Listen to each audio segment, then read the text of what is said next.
Welcome back to the channel. Tonight we're going to be working on some plumbing here on the house renovation. So it's going to be PEX, basically the supply lines. All the drainage is already done. So if that's something you're interested in seeing done, stick around, it's coming up.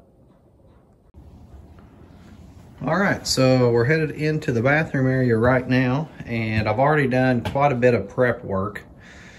In fact, probably about 2 hours worth of work. Some of this old rough cut lumber that's in here, which is walnut, is so hard to drill that it took me quite a bit of time to get things squared away the way that I needed them. So I didn't want to show that on the camera here, just for the fact I'm just drilling holes. So basically what I've done at this point is drilled all the holes through the studs on where my supply line is going to be.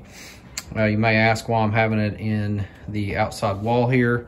The reason is there's no crawl space underneath this house. And so it's subject to freezing, and we're gonna be spray foaming, so running it through the outside wall here is gonna be our best bet in this application.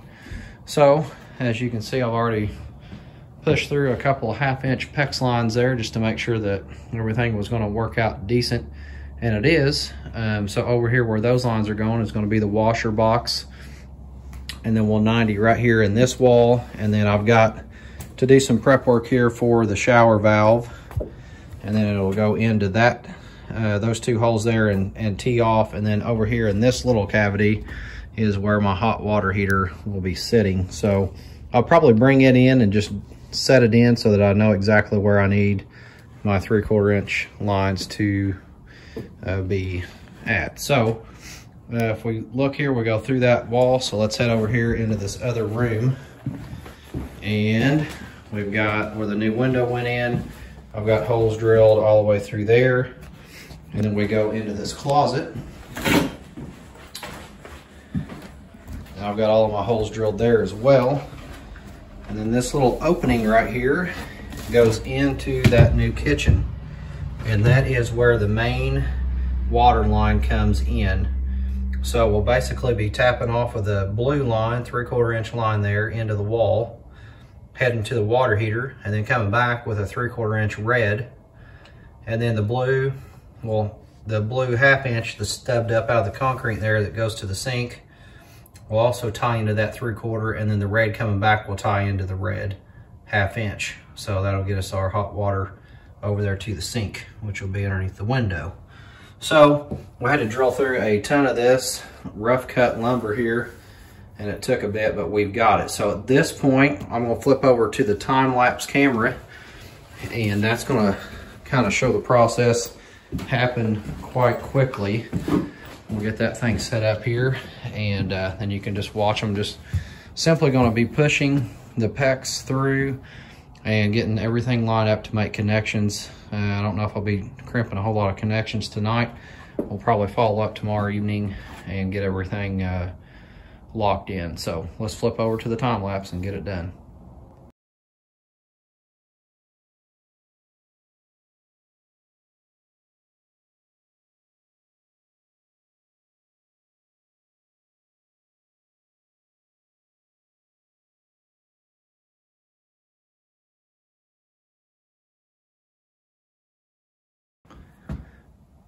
Alrighty, so you just saw in the time-lapse video pushing in all of the supply line. Like I said, it's getting late tonight, so I'm probably going to be terminating the connections tomorrow, but I wanted to explain a couple things here before we do that. Over here in the corner, I'm going to have a T back in there, so that is why this stud right here is loose.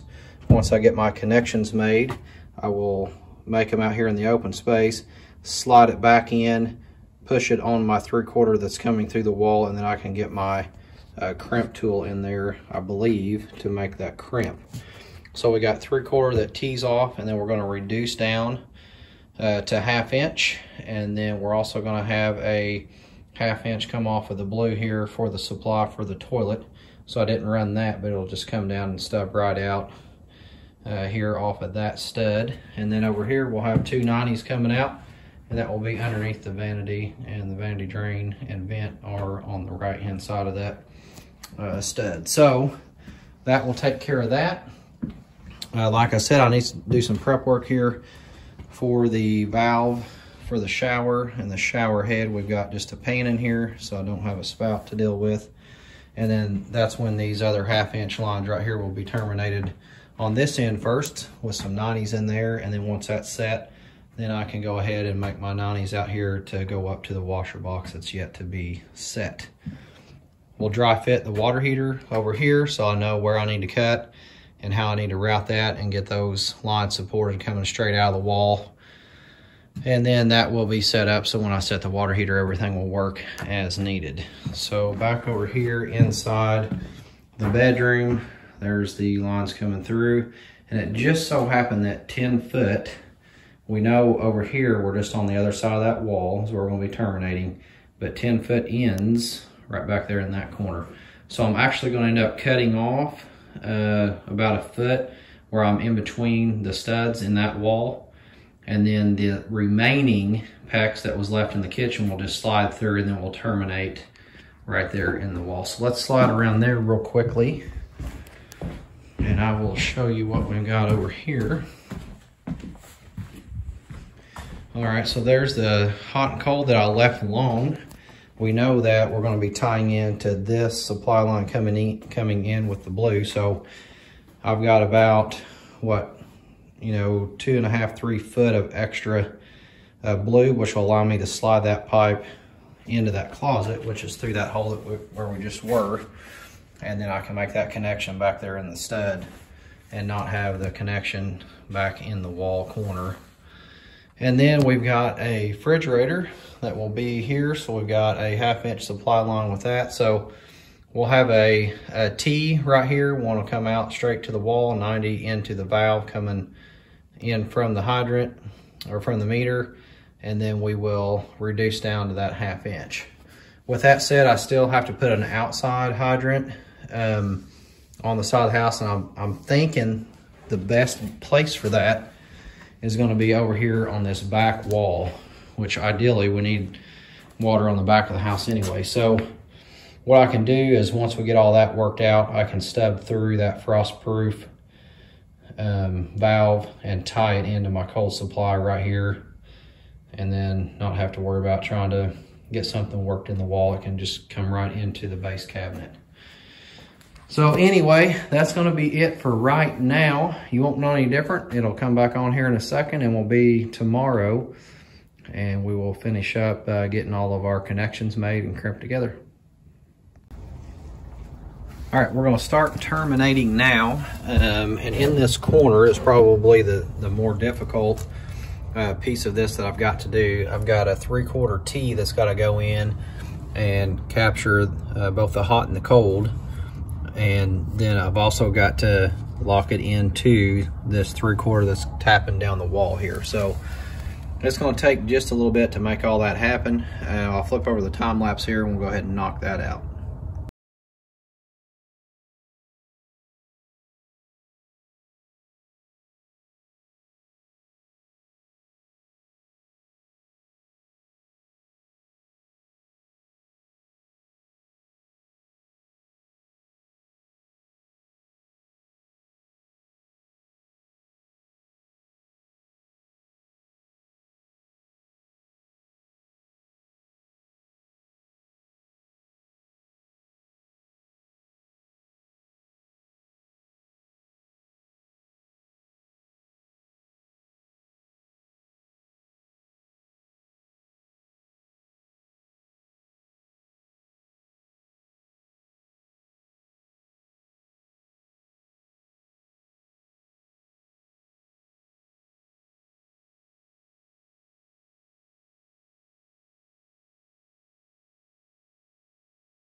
All right, so I just finished up the supply lines here in the bathroom, and I finished hooking up the drain here for the washer box.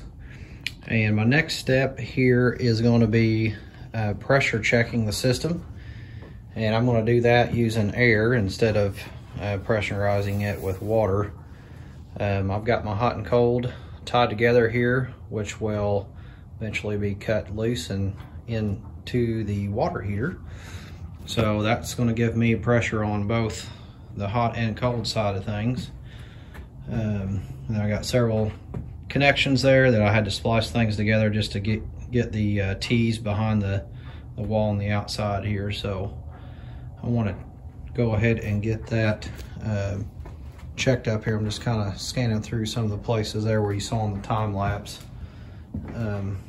as well. So the last piece that I finished up right here was the back side of that washer box. I wanted to try to make that just a connection from the shark bite down to my 90 right here, but just the way things were working, I couldn't make it get in there and clear that drain, so I had to use a couple of 90-degree bends in there, but I think it turned out okay.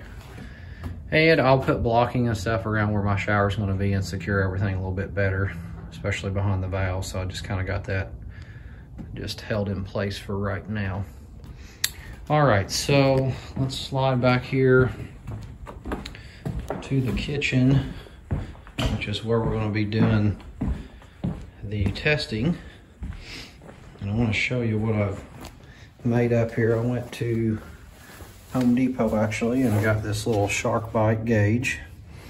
It's 3/4, and then I made that up with a ball valve, and then I adapted that down where I can plug in my air compressor. So what that'll allow me to do is supply air through the system, and then when I shut my valve off, I'll just be looking at the connections from here on as far as the pressure goes.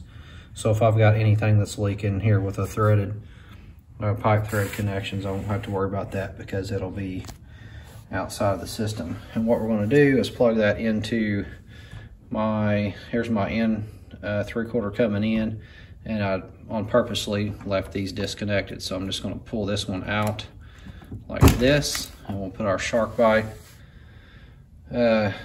gauge set up right here like so, and then we'll be ready to test this. So let me get this pushed on here. It's kind of tricky to do with one hand. There we go. All right, so that's all set up now. Let me get something to hold my camera here, and then we'll go ahead and apply the pressure to the system. Okay, so a little piece that I wanted to check first. I want to see what the pressure is coming from the water department. So I've actually moved my setup here to be on the input line coming in here. So with that done, I've got my valve off here, and I'm just going to turn this valve on slowly. And we can see we've got coming in about, let's see, what are those, 10? So we're going to 60 PSI, a little over 60 PSI coming in from the street here. So that's going to tell me how much, pressure that I want to check. I think that PEX is good for like 300. Let's see what it says here. I don't see it on it. I was thinking it was good for way up there. So we'll probably put about 60 or 70 on there, and then we'll kind of watch it and see what it does. All right, so I got my air hose hooked up to it, and let's go ahead and turn our valve here. I want to take it up. We had about 60 coming in. There's 60 right there. There's 70.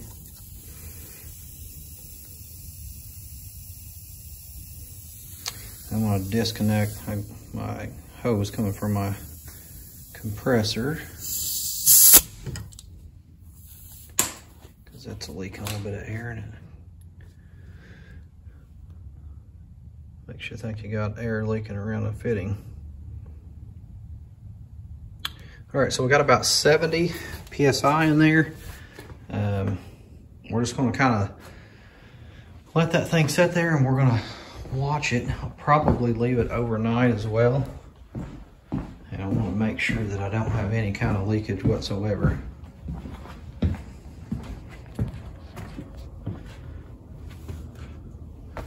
Especially around your valve right there on your faucet. If that thing is not just right, then it'll leak a little bit because I've got the top open. I should have put a piece of like 1/2 inch pipe in there with the cap just to seal that off, but I did not. Everything looks to be okay. All right, just gonna let it hang out there and then we'll check back in here in just a little bit and see what it looks like. All right, so back to check the pressure here and make sure that we are good. And I know that's getting a reflection there. All right, so we're still at 70 PSI. And it's been sitting that way for a while. So we are in good shape. I'll still leave it pressurized and I will leave it overnight as well. But I would think at this point in time, we are good to go. All right, well, thanks for watching the plumbing supply line installation here on this house renovation. Hopefully you saw something that was beneficial. Hit like, subscribe, share the video, and we'll see you next time.